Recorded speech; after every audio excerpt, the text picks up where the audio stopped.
Hi guys, it's Emily from Novell Novels and welcome to today's video. This is my books for spring 2025 and I've just realised I've pulled the books around the wrong way. So, for me, spring in the UK is March, April, May, and spring is probably my favourite season, and not just because it's my birthday, okay?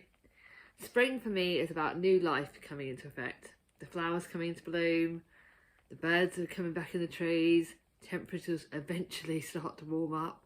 Maybe not in March, but you know, we can have hope. We start to see flowers coming out. We start to see life reappearing after the winter.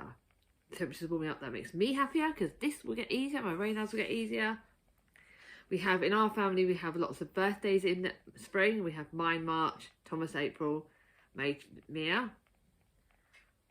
But yeah, for me, the biggest thing is watching the flowers come out and getting to walk and getting to be outside. Like, there have been some springs where we've had March and April where it's been warm enough to be sitting outside and reading. And that is the biggest thing I cannot wait for.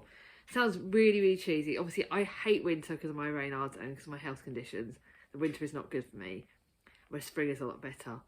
But I literally love sitting out in the garden, reading my books, going for walks in the sun, seeing the flowers, and it's just, oh, I love it. I love it, love it, love it, love it, love it.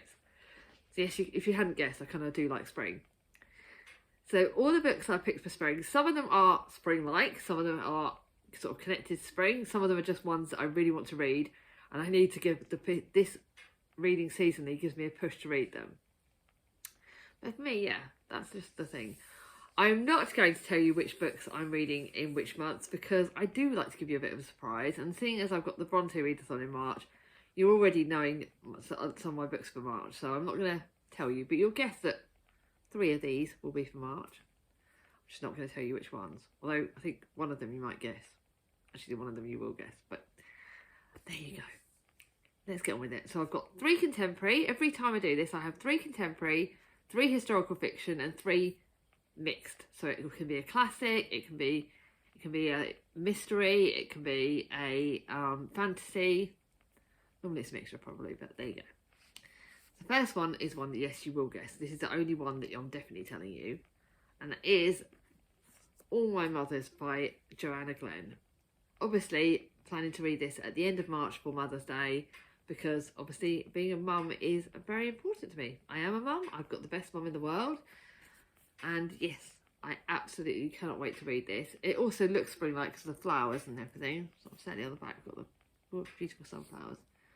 But it's about meet Eva Marquez Green, the only child full of questions about her beginnings. Between her emotionally absent mother and her physically absent father, there is no one to answer them. Eva is convinced that all is not as it seems. Why are there no baby pictures of her? Why do her parents always avoid the subjects of her early years? When her parents' relationship crumbles, Eva begins a journey to define these answers for herself. Her heart's desire to discover where she comes from leads Eva on a journey spanning decades and continents. So although I think this is contemporary, why do I have a funny feeling it's got historical fiction? And there is still a sticky bit on the back of this book, and it's driving me crazy. I'll deal with that after. Yes, this is the one that you can tell me will be from March.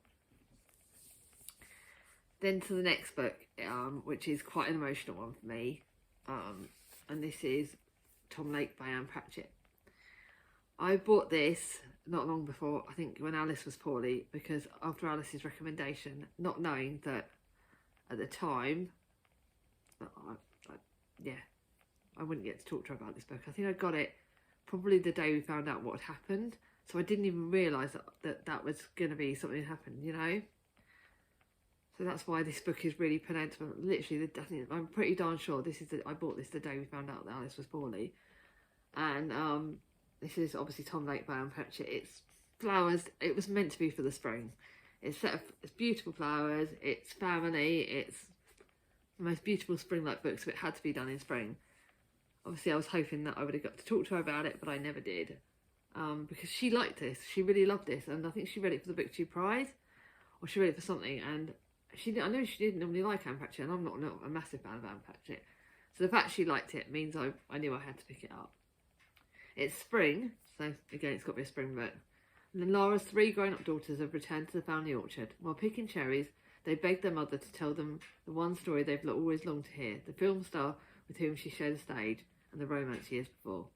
Tom Lake is a meditation on young, youthful love, married love, and the lives live parent leaves before the children are born. It's supposed to be amazing. Can't wait to get to that. Will not cry.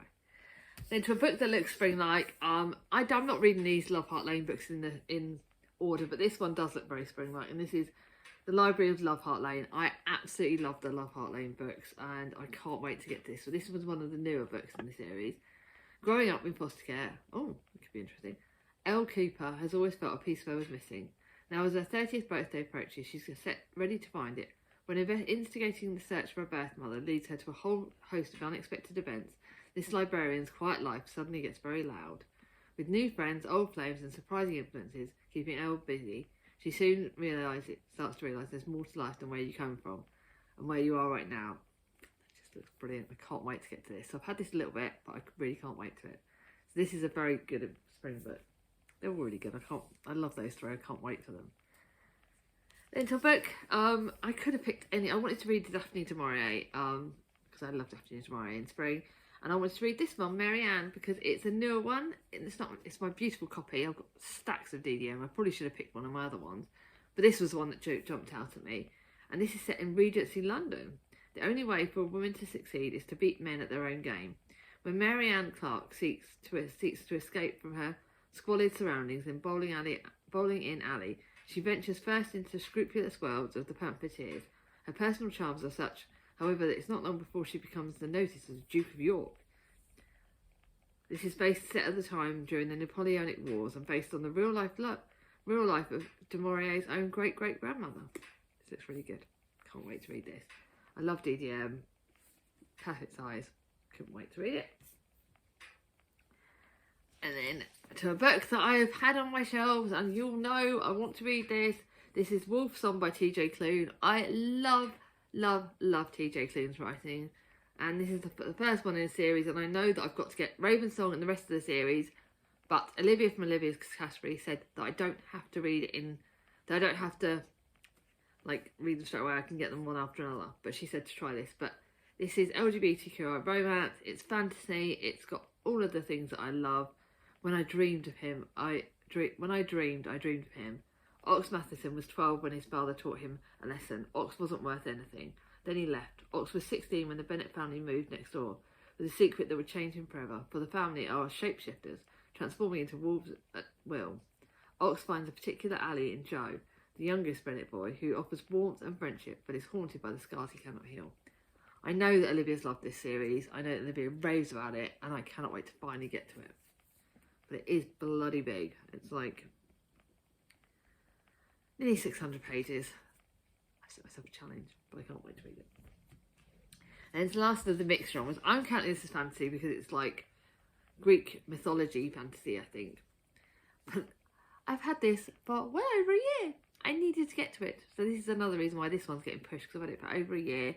I got it at the same time as I got, literally I got it last January, so I needed to put this on my shelves. And for me, the gold, by the way, I chose that. Marianne I didn't have a reason for. This I chose because of the greenery, as well as the fact I really wanted to read it, but the greenery, spring to me. This I chose because of the flowers. I don't know why. There's no particular reason, but anyway. Clytemnestra is the first book by this author, and I know her second book's out in hardback, and is already out and nearly coming out in paperback, so I wanted to get to this. I've had this for way too long. She was born to a king, but marries a tyrant. She watches helplessly as she sacrifices her child to the gods. She bides her time. She plots her revenge. She knows how to play the game. If power will not be given to her, she will take it for herself. She is Clytemnestra. I am intrigued by Clytemnestra's story. I'm looking forward to trying this book. It does look gorgeous. It's got recommendations by Jennifer Satan on the back, which is a big thing. This is a truly fabulous myth retelling, so that's fancy. Vivid with fury, passion and strength. Definitely sounds like my sugar candy. Now to the 3 historical fiction books. And again, I've got a bloody big one. But this book was recommended to me by the lovely Charlie from Charles Heathcote. It is historical fiction. And it just looks, it's the sea. So I should probably have read it in the summer, but I don't care. And again, I've had it for a while. It was one of Charlie's favourite books of the year. It is actually smaller than Wolfsong. It's actually slightly less pages than Wolfsong, but the print is bloody small, so it probably will take me longer. And this is the story of an old English manor house by the sea, with crumbling chimneys, draping ivy, and a library full of dusty hardbacks. This is the story of 3 children who grow up there, and the adventures they create for themselves while the grown-ups entertain endless parties, the world they imagine from books they are supposed to read, and the lessons they learn from the eavesdropping through the oak panel doors. Apparently it's multi-generational. It's the story about the whale that washes up on the beach, whose bones are claimed by a 12-year-old girl with big ambitions and even a bigger imagination. Sounds great. Charlie loved it. I've had it on my shelves for ages. Not ages, I've had it on my shelves for a bit. But I really need to get this because I keep telling Charlie I'm going to read it and I haven't, so yes. Now the next one is very obviously spring. You'll see it from its title. Peach Blossom Spring by Melissa Liu. I think this is a... I found this in the charity shops on our last London trip, which is another reason why it's iconic that I had to read this now. It was the last London trip that I went on. Last BookTube meetup that I went on, and it's Peach Blossom and it's the word spring. It's got flowers, it's spring. What more do I need? But I do think this is a proof edition and they sold it in a charity shop in London, so... But hey ho, I think it looks pretty. To have an orchard is an honour that generations that came before and will come after. So I got it at the House of Hodge, the charity bookshop in London. So I've actually still got the bookmark, which is really strange, isn't it? And it's that was the one that we proudly support the care and protection of cats, dogs, and small animals. They're sweetie baby there. So this is set in 1938 in China, and the Japanese are advancing. A young mother, Melin, is forced to flee her burning city with her 4-year-old son, Ranush, and embark on an epic journey across China. For comfort, they turn to their most treasured possession, a beautifully illustrated hand scroll. Its ancient fables offers solace and wisdom as they travel through the ravaged country, seeking refuge. Just a powerful story of resilience, migration, and a family search for a place to call home. This does look really good. Perfect spring book, historical fiction. I've saved it. So, then last but not least, this book we were hoping was going to be on the Women's Prize last year, but it never made it. But this is The Storm That We Made by Vanessa Chan. A lot of people have spoken about it, and I think I read it after Jem read it, and Jem loved it, and we were hoping. Storm, I think, is the pinks and the purpley. I'm not necessarily sure it's spring, but it was done. I got it my birthday last year. Her decision has changed history, and now her children must survive it. Historical fiction book. Got it in Marlowe. Very pretty. You know me, and it's not the most. Yeah, I think it's very pretty. It's 2 timelines. First is British Malaya 1930s. Discontented housewife Cecily is seduced by Japanese General Fujiwara and the glorious future he is promised for the independent Malaya, free from British colonisation. As she becomes further embedded in her own as her own personal spy, she unwittingly alerts the fate of the country by welcoming the punishing form of the dictatorship under the Japanese to World War II. Japanese occupied Malaya in 1945 is the second timeline. Cecily and her family are barely surviving. Their children, Jujubee, Abel and Jasmine, are surrounded by threat and look for their mother to keep them safe. But she can't tell them about the part she played in the war, and she doesn't know how to protect them any longer with the new regime in place. It sounds really, really good. I'm really looking forward to it. And I know it will destroy me. So, what do you guys like to read seasonally? I'd love to hear in the comments down below. Do you have any particular books you plan to read in spring? Let me know down below. If you got to the end of this video, leave me a flower emoji. So for whatever flower looks spring-like, I don't mind. Yes, leave me a flower emoji if you got to the end of this video. If you like this video, give it a thumbs up. If you're new to my channel, not subscribed yet, ring on my ding-a-ling, and I'll see you all soon. Bye-bye.